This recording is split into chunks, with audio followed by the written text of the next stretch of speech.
Hey everyone, today we are going to see how to download and install DevC++ on your Windows computer. DevC++ is a popular integrated development environment (IDE) for C and C++ programming. So let's get started.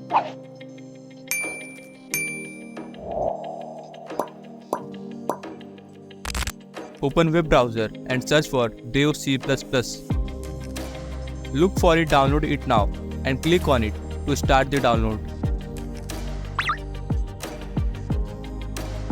Once the download is complete, double-click on the file to start the installation. The installation wizard will appear on your screen. Agree the agreement and click Next. Click Install to begin the installation process. Click Finish button. Let's launch DevC++. You can select the theme as per your like from here.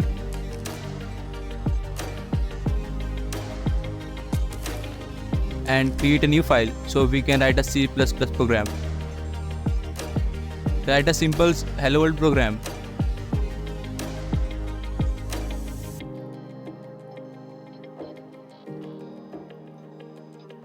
And click on Run.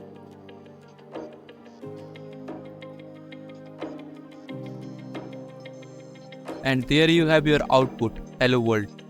That's it for the quick tutorial on how to download and install DevC++ on Windows. Now you are all set to start coding in C and C++. If you found this helpful, subscribe the channel and I see you in the next one.